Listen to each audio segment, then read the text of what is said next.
नमस्कार विद्यार्थी मित्रांनो, आज आपण बघणार आहोत ऑक्झिलरी वर्ब आणि ते आहे हॅव. ऑक्झिलरी वर्ब म्हणजे काय तर सहाय्यकारी क्रियापद. मग बघूया आपण हॅवचा उपयोग कुठं होतो. तर बघा काय म्हटलं आहे, have plus main verb shows that the action about which we are talking now is or was complete. This is known as the perfect tense. बालमित्रांनो, हॅवचा जो वापर होतो तो हॅवचा वापर हा पूर्ण काळामध्ये होत असतो. This is known as the perfect tense. एखादी कृती चालू आहे किंवा ती कृती जस्ट संपलेली आहे, अशा वेळेस पूर्ण काळ तिथे तयार होत असतो. म्हणजे ॲक्शन संपलेली आहे, कृती संपलेली आहे, म्हणजेच काळ पूर्ण काळ झालेला तो. कृती पूर्ण झाली म्हणजेच काळ तो त्याला पूर्ण काळ म्हटलं जातं. मग बघा, प्रेझेंट परफेक्ट म्हणजे पूर्ण वर्तमान काळ आणि इकडे म्हटलंय पास्ट परफेक्ट म्हणजे पूर्ण भूतकाळ. पूर्ण काळ म्हणजे काय, एखादी क्रिया संपलेली आहे, एखादी क्रिया पूर्ण झालेली आहे, त्याला पूर्ण काळ म्हटलं जात असतं. मग पूर्ण काळ जेव्हा होतो त्यावेळेस तिथे बघा वापर असतो हॅव किंवा हॅज प्लस मेन वर्ब. ज्या ठिकाणी हॅव असेल किंवा हॅज असेल आणि त्याच्यापुढे क्रियापदाचं तिसरं रूप असेल म्हणजेच मेन वर्ब असेल. आता मेन वर्ब तुम्हाला माहिती आहे, ईड लावून सुद्धा मेन वर्ब तयार होतं किंवा ईएन लावून सुद्धा मेन वर्ब तयार होतं. थोडक्यात काय तर क्रियापदाचं तिसरं म्हणजेच काय, क्रियापदाचं तिसरं रूप त्याला मेन वर्ब म्हटलेलं आहे, मुख्य क्रियापद म्हटलेलं आहे, हे लक्षात ठेवा. मग बघा प्रेझेंट परफेक्ट टेन्स जो आहे, पूर्ण वर्तमान काळ जो आहे, त्याचे काही एक्झाम्पल दिले खाली बघा.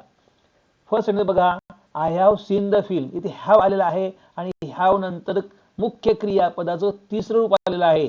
आपल्याला माहिती आहे सी सॉ सीन, हे लक्षात ठेवा. आणि म्हणून हॅवच्या पुढे क्रियापदाचं थर्ड फॉर्म आलाय किंवा तिसरं रूप आलेलं आहे आणि इथे काळ तयार झाला आहे पूर्ण वर्तमान काळ. I have seen the film, मी ते फिल्म बघितली आहे, मी तो चित्रपट बघितलाय, म्हणजे बघण्याची क्रिया संपलेली आहे, हे लक्षात ठेवा. पुढे बघा, ही हॅज पास द एक्झामिनेशन. इथे हॅज आलेला आहे आणि हॅजच्या पुढे क्रियापदाचं किंवा मुख्य क्रियापदाचं तिसरं रूप आहे पास, हे लक्षात ठेवा. पासला ईडी प्रत्यय आहे आणि हे क्रियापदाचं तिसरं रूप आहे. मग ज्या ठिकाणी हॅव किंवा हॅज असेल आणि पुढे मुख्य क्रियापदाचं तिसरं रूप असेल, ज्याला पीपीसी म्हणजे पास्ट पार्टिसिपल म्हटलं जातं, असं सूत्र ज्या वाक्यामध्ये असेल ते वाक्य म्हणजेच पूर्ण वर्तमान काळाचं वाक्य. आणि ज्या ठिकाणी हॅड प्लस पीपीसी असेल, हॅड प्लस पीपीसी म्हणजेच हॅडच्या पुढे क्रियापदाचं तिसरं रूप असेल, त्या ठिकाणी पास्ट परफेक्ट म्हणजे पूर्ण भूतकाळ तयार होत असतो, हे लक्षात ठेवा. I had seen the film, चित्रपट पाहिला होता, हे लक्षात ठेवा. I had pass the examination, मी ती परीक्षा पास झालो होतो. दे हॅड गॉन बॅक, ते परत गेले होते. इकडे बघा, दे हॅव गॉन बॅक, ते परत गेले आहे.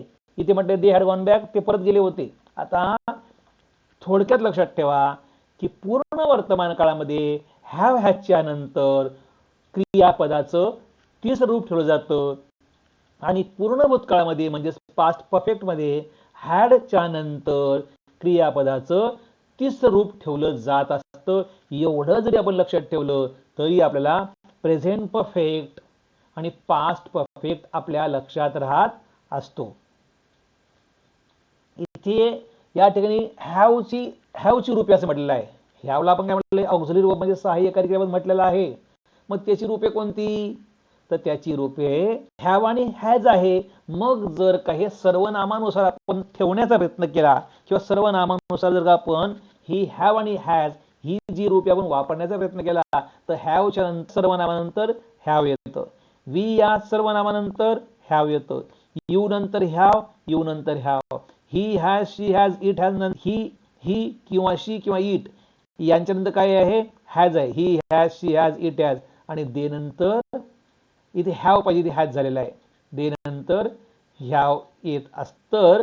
हे I, we, you, he, she, it आणि दे काय सर्वनाम आहे.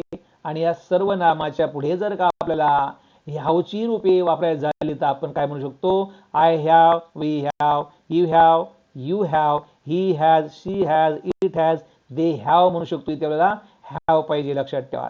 तर अशा प्रकारे हे हॅवची रूप आपण सर्वनामानुसार चालवू शकतो. आता हे सूत्र मी तुम्हाला तयार करून दिलं की जे आपण ते सूत्र मी या ठिकाणी तयार केलंय. परफेक्ट टेन्स म्हणजे पूर्ण काळ, प्रेझेंट परफेक्ट टेन्स म्हणजे पूर्ण वर्तमान काळ, बघा हे, आणि या पूर्ण वर्तमान काळात सूत्र मी तयार केलं आहे की सब्जेक्ट म्हणजे कर्ता, सब्जेक्ट नंतर हॅव किंवा हॅज आणि पुढे पीपीसी म्हणजेच क्रियापदाचं तिसरं रूप. पीपीसीचा फुल फॉर्म आहे पास्ट पार्टिसिपल, लक्षात ठेवा. मग सूत्र काय बनलं? सब्जेक्ट प्लस हॅव किंवा हॅज प्लस पीपीसी म्हणजे झालं पूर्ण वर्तमान काळात सूत्र. मी सब्जेक्ट करता म्हटलेलं आहे, इथे हॅव हॅज घेतलेला आहे आणि परत तेच ठेवलंय पीपीसी म्हणजे क्रियापदाचं तिसरं रूप. आणि यावर मी सेंटेन्स तयार केला आहे, I have made a kite. I have made a kite, मी पतंग बनवला आहे. आय काय आहे? सब्जेक्ट म्हणजे कर्ता आहे. नंतर काय ठेवलं मी? हॅव ठेवलेला आहे. हॅज येईल काही ते नाही, जरी कर्ता ही असता तरी हॅज आलं असतं, हे लक्षात ठेवा. आणि म्हणून ते कर्ता आय आहे म्हणून ते हॅव आलेलं आहे. पुढे मेड काय आहे? क्रियापदाचं तिसरं रूप आहे म्हणजे पीपीसी आहे. तरी ते फॉर्म्युला आपण वापरला आहे की सब्जेक्ट नंतर हॅव हॅज आणि पुढे पीपीसी आहे. सूत्र बनतं पूर्ण वर्तमान काळाचं सूत्र बनतं. मग थोडक्यामध्ये पूर्ण वर्तमान काळाचं म्हणजे परफेक्ट प्रेझेंट टेन्सचं सूत्र काय तयार करता येईल? तर सूत्र बनवता येईल सब्जेक्ट प्लस हॅव किंवा हॅज प्लस पीपीसी असं पूर्ण वर्तमान काळाचं सूत्र इथे बनणार आहे. बघा प्रेझेंट परफेक्ट टेन्स तुमच्या बुक मध्ये दिलेला आहे. हॅव किंवा हॅज प्लस मेन वर्बला ईडी किंवा ईएन. आय हॅव सीन, इथे मेन वर्ब काय आहे? सी आहे. सी सॉ सीन, सीचं तिसरं रूप काय? Seen. See saw seen. I have seen the film. पुढे he has pass the examination. पुढे दे हॅव गॉन बॅक. अशा प्रकारे प्रेझेंट परफेक्ट टेन्स झाला इथे, कारण सूत्राचा वापर झाला हॅव किंवा हॅज आणि पुढे क्रियापदाचं तिसरं रूप वापरलेलं आहे आणि म्हणून इथे टेन्स तयार झाला. पूर्ण वर्तमान काळ प्रेझेंट परफेक्ट टेन्स या ठिकाणी तयार झालेला आहे.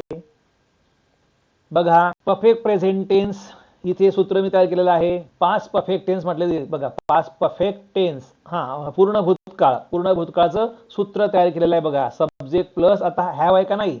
आता फक्त इथे हॅव हॅजच्या ऐवजी हॅड असेल. Subject plus had plus PPC म्हणजे सब्जेक्ट म्हणजे कर्ता प्लस हॅड प्लस पीपीसी. मग बघा उदाहरण बघा, I had made a kite, मी पतंग बनवला होता. कळलं? जर याचा पूर्ण वर्तमान काळ तयार करायचा असेल तर काय होईल? I have made a kite असं होईल. आणि पूर्ण भूतकाळ बनवायचा असेल तर काय तयार करता येईल? I had made a kite.